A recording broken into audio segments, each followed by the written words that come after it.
This was a homemade war that was often fought with homemade weapons. This tank was built in the asphalt plant in the southern district of Chartreuse, where it is still kept. A tractor's base, fitted with steel plating, armed with a cannon that was meant to be loaded with rocks, with a flamethrower beneath it. Access was a ladder that could be pulled inside. The tank was equipped with bulldozer scoops at front and back. Did it ever move? Did it ever fire?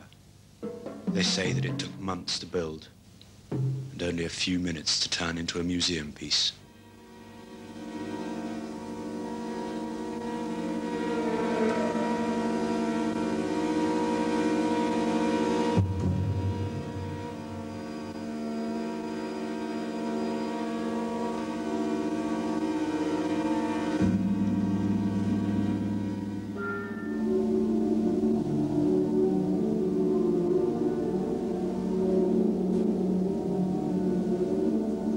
Took its toll of lives.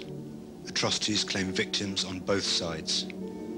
But the aftermath saw more deaths and destruction. The Yurchiks who won took their revenge on the Vovchiks. In the province of Hatlon, between Dushanbe and the Amur River, some 20,000 houses were looted, burned, and in many cases razed to the ground. In Vovchik neighborhoods, water taps were sawn off, electricity poles pulled down, trees felled. To the hundreds of thousands who left their homes, sometimes to flee beyond the frontiers of their homeland, the message was clear: do not come back.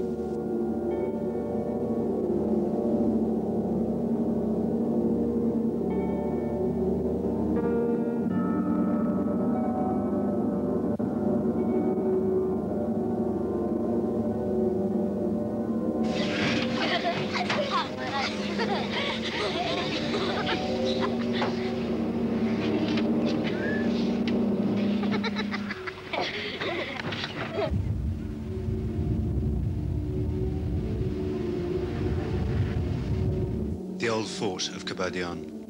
In its shadow lie the bodies of the losers. They say that at first the dead were brought from all around, but that later people were shot right here and dumped into open pits. When the massacre was over, lime was spread on the bodies. Before dawn, women who believe their relatives are buried here come to mourn their loved ones.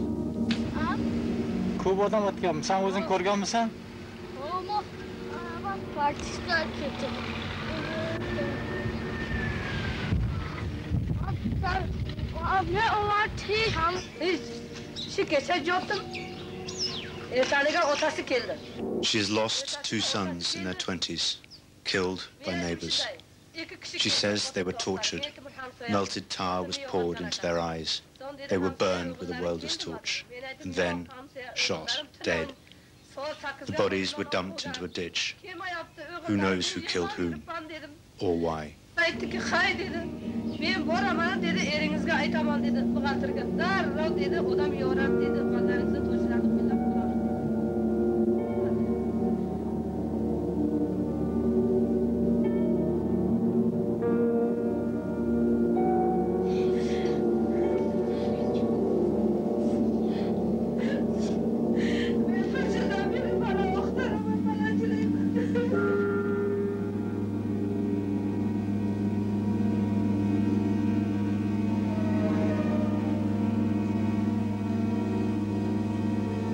The fate of many of the winners lies here, in a cemetery carved out of a cotton field. They were mostly young men. A short distance away lies the wreck of a tank. The machine gun has been removed, perhaps mounted on a tractor.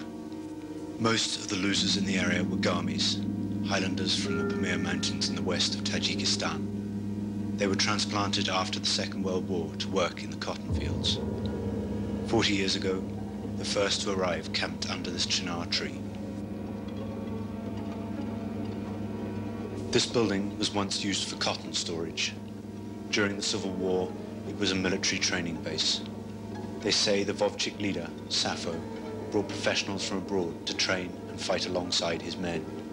The place has been devastated. Now, the children come here. They have made a playground of the wreckage of war. A child's eye view of Sappho. Blood drips from his belly.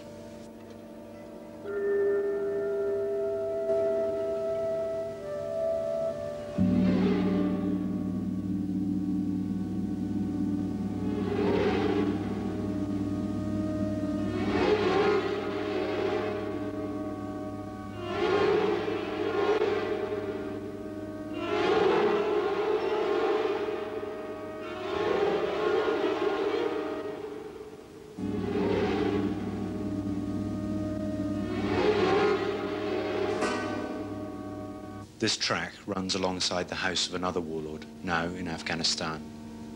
He had blocked off the track with a piece of concrete irrigation gutter. They say that he shot all those who did not side with him. After he left, his house was burnt.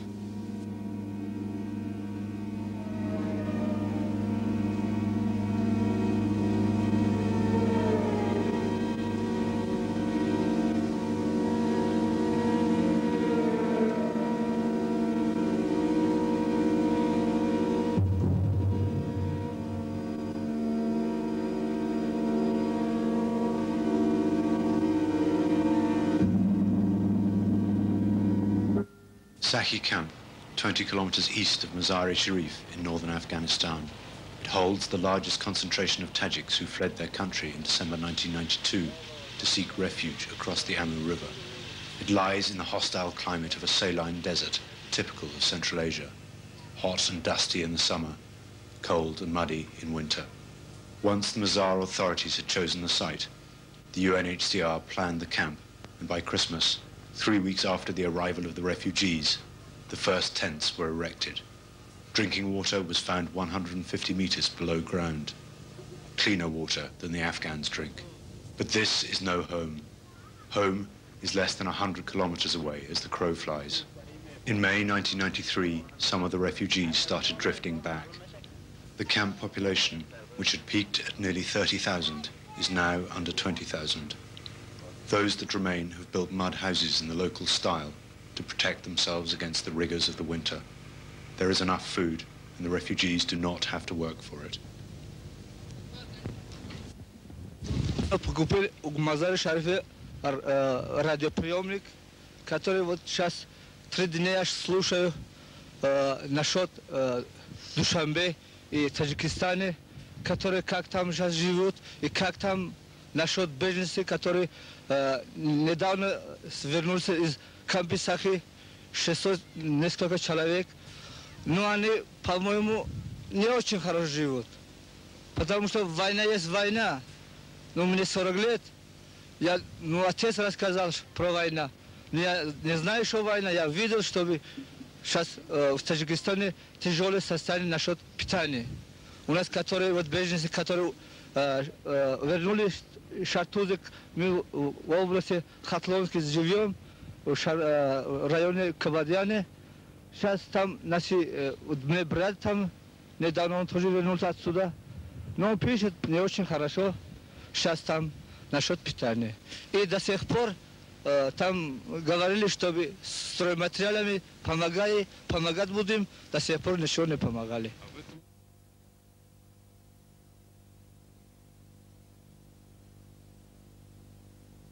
Death has taken a heavy toll amongst the young and the old. Measles, dysentery, bloody diarrhea, even cholera have hit the camp population in 1993. Meals are often prepared to commemorate the deaths of relatives. Friends and neighbors are invited. Refugees are at a loss. They still fail to understand what has happened to them. They were victimized and tend to blame others for their fate. Я в этом 100% уверен, что есть в съемках, называется, кто хорошо знает, сам прекрасно знаете, это монтаж. Понимаете? Все это сделайте монтаж, и то, что этот не показывается нигде, ни в мире, нигде, понимаете? Честность, справедливость нету. Если был бы, мы здесь не оказались. Понимаете? Нету честности, справедливости. There may be no honesty or justice, but one thing is sure. There is no future for these children here.